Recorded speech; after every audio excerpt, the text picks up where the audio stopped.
Welcome back. We are talking to Wairimu Githahu, a mental health consultant.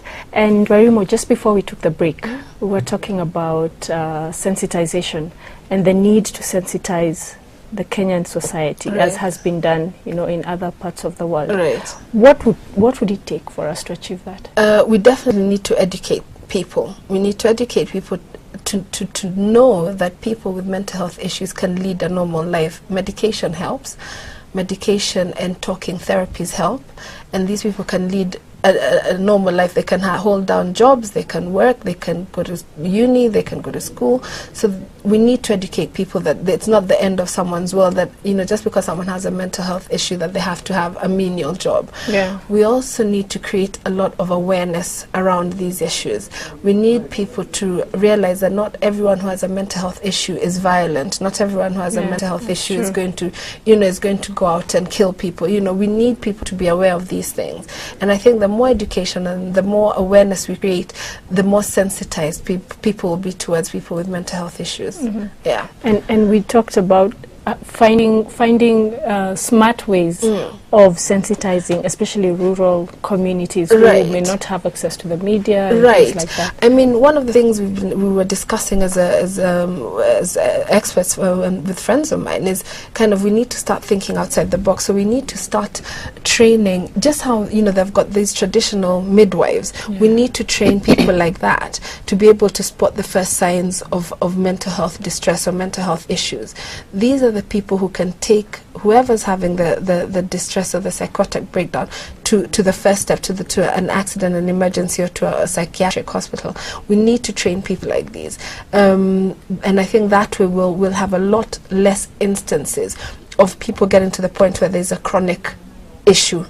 Right. Yeah, and there's also that what was mentioned as part of the KNCTA report about doctors being part of the list of people who discriminate and stigmatize. Yeah, I mean, like we're saying, that there's this thing called transference, where every day, every time you're at work, you're listening to someone who's got some really serious problems, whatever the problems have come to you, and if you don't have a place to have supervision, to actually debrief about what it is you're hearing, it can start affecting you a lot, and you can then start maybe being a negative person, or being of negative value to the people you're trying to help. So really, we need people in these positions, the psychiatric doctors, the psychologists, the nurses. They need to be able to get supervision, once a month, once a week, whatever the however serious a problem is. They need to be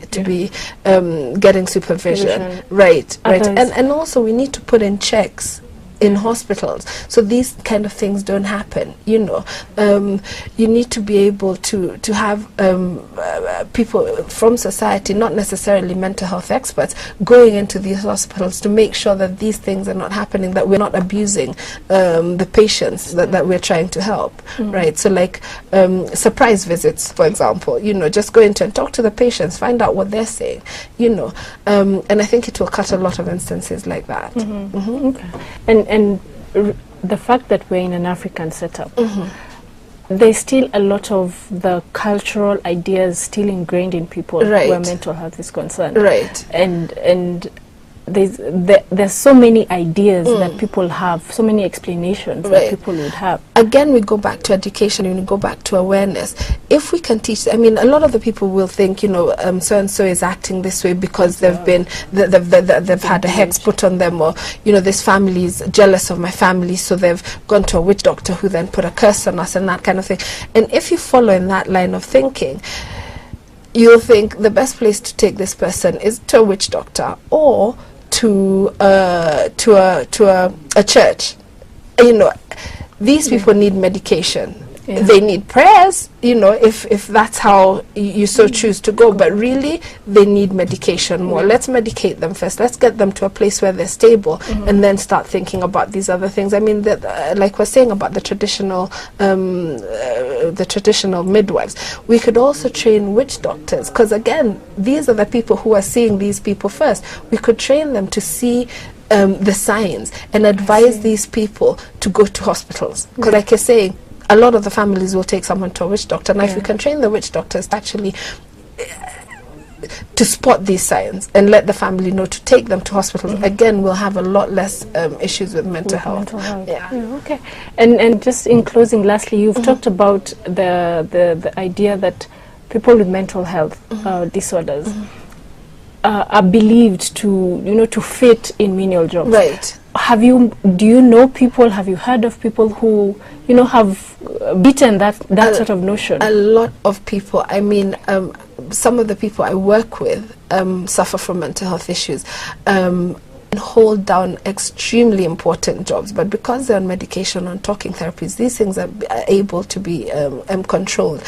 I think one of the beauties of and I say beauties using the term very loosely, of the Western world is people who've got mental health issues, so people in the media, people who actors, they're willing to come out and say, look, I've got a mental health illness. If we could do that in Kenya, then people would realize that it's not a poor man's disease. It's not, anyone can suffer from mental health illnesses and hold down a job and be successful. Okay, that's that. It's been a nice chat. You have any closing comments, anything you'd like to add? Yeah, you people, the media, you need to create awareness, have more programs like this, have more mental health experts on your shows and let them educate the people. Let's go into schools, let's go into hospitals, let's talk about mental health. Let's make this as high profile as HIV was at one point. Yeah, that's quite a task. It is, but we can do it. Okay, thank you very much. Thank you. Thank you very much for joining us on the interview. That was Maryanne Mbogo, a mental health consultant. Join us next time on the interview. I'm your host, Maryanne Mbogo.